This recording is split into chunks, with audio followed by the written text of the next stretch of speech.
Hello, I'm Dave Goodrich. I'm an instructional designer in the Office of Academic Technology at Spring Arbor University. What I'd like to do here today is introduce you to the new and improved Blackboard 9 student orientation course. Here we are in SAUonline's homepage. You'll notice it looks a lot like the previous version of Blackboard, and the student will be able to see the courses that they are enrolled in over here on the right, just like the previous version. Also, new to Blackboard 9 is the ability, wherever anyone is in SAUonline, they will also now have this option to select My Places at any time, where they will also see any course that they are enrolled in. Let's check out the new student orientation course. When we enter, you'll notice that there's a good introduction to the course and an overview folder where they will explore what the content is within this course. And you'll notice below each item that there is a spot for the student to mark the content item as reviewed, so that the instructor or course facilitator will be able to know what pieces of the course the learner has fully explored. There's also a folder for making sure that the learner is up to par on what they will need as far as computer hardware and software. There's a contact section for knowing who to contact within SAUonline, as well as tech support through the help desk, and the help desk hours are displayed here. We've also brought in expectations and tips for success from our previous orientation courses and the 08 and 09 student handbook, which I'm sure we're going to want to make the 9-10 student handbook here soon. So there's an introduction section that comes up first. There's also an area over here for the faculty to give their contact information and office hours and whatnot. There's the first section that the student will explore is finding their way within Blackboard.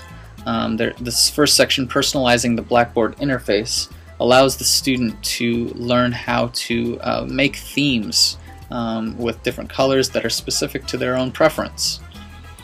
They will also be able to explore course environments, so tools that are available to them within Blackboard from course to course will be explored in this section, as well as basic navigational tutorials. The learner will also learn about specifically what online learning entails and the differences between it and face-to-face learning. It will prepare them for what they need to know to be successful in an online environment. And again, notice each content item has a section for marking as reviewed. Within this piece, the What is Online Learning, there's a little quiz that just reinforces the things that are taught about the specifics of an online environment. There's also a whole section dedicated to helping the learner become organized, and just little tips and tricks for helping them to be successful in an online program. Okay. Also, there's an Interact Online section, which helps the student prepare for viewing announcements in an online course, for sending email within Blackboard, as well as new to Blackboard 9, there's the option of sending Blackboard messages. And just a little preview of that, this is an option where learners will be able to communicate both to the instructor or to their peers or to groups within their course in an email-like way that doesn't require them to go out to their email accounts to view the messages, but rather right within the course they'll be able to see messages kind of like email specific to your course that you're teaching. Okay, so that's introduced in this section.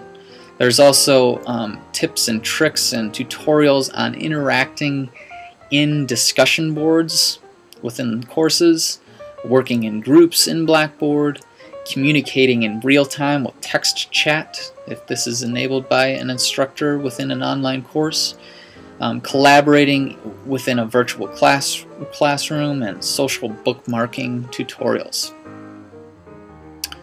There's also a submitting work section, which guides the learner in how to submit assignments in Blackboard 9. Okay, and no longer will they be submitting assignments using the digital Dropbox, because that's gone away with Blackboard 9. Now there is a way for students for each specific assignment to submit their documents or responses to the specific assignment, and there's just instruction on how to do that. It's actually better off for the learner and easier for the learner in this way, and as well as for the instructor. For the sake of time, I don't want to go into each one of these content items, but let's just explore briefly the submitting assignments item in Blackboard, where they will see what it will look like when they have an assignment to submit within a unit or a week or a module. So this just shows what it will look like when they do have an assignment to submit, and this shows what it looks like when they go to submit an assignment or upload an assignment.